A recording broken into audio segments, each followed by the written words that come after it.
ગુરુદેવના tap પ્રવચનો થાય છે તેમાં એમ જણાય છે કે સાક્ષાત ગુરુદેવ બોલે સાક્ષાત તેમની જ વાણી તેમની તેમનો સ્વર તેમની જ વાણી. હા, એવું જ લાગે છે. ટેપમાં સાક્ષાત વાણી જેવું લાગે છે. એકદમ એ પડકાર ને વાણી બધું એવું જ લાગે છે.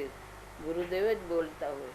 કોઈક આંખ મીચીને આમ બેઠું હોય તો એમ જ લાગે છે ગુરુદેવ બોલ્યા જ કરે સાક્ષાત એવું લાગે છે. ગુરુદેવની તો હાજરી નથી તો કોના કર્મનો ઉદય કહેવાય?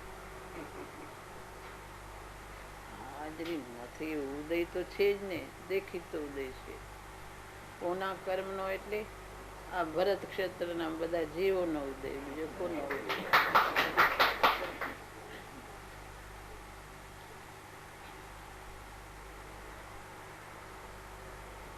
ભાગ્ય હતા ગુરુદેવ મળ્યા આવી સાક્ષાત વાણી વરસાવી.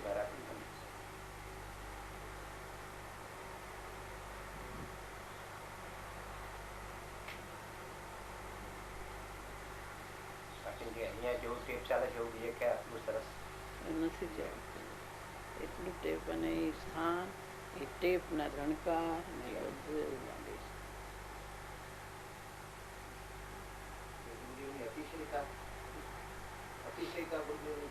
એમની વાણીમાં એવી અતિશયતા જ હતી.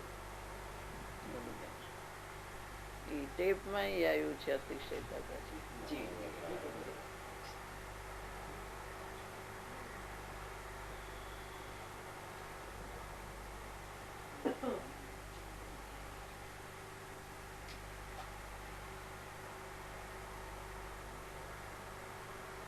એ નહીં ગુરુદેવના શબ્દ બીજા કોઈ બોલે તો આમ લાગે કેવાય ને ગુરુદેવ પડકારથી બોલે અસર જુદી થાય. એ નહીં દ્રષ્ટાંત ગુરુદેવ દેતા હોય ને એ દ્રષ્ટાંત બીજા દે તો એમાં એ જોરમાં પડકારમાં કેટલો ફેર પડી જાય.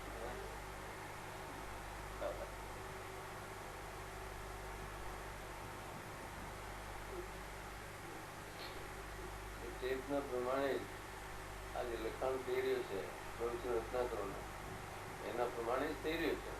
તો પણ જેવું ટેપમાં આવે છે તેવું એમાં નથી આવે. એ તો લખાણ છે ને આ તો એમના જે પડકાર આવ્યા એ બધું ઉતર્યું છે એમાં તો ફેર પડે ને.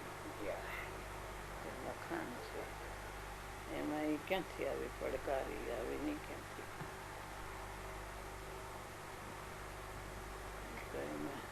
વાણી નીકળતો એક વાતને દ્રઢ કરવા માટે કેટલી વાર કહેતા હોય અને અંદર ગૂંઢતા હોય એ બધા શ્રોતાને અસર થાય. એ જુદું લાગે.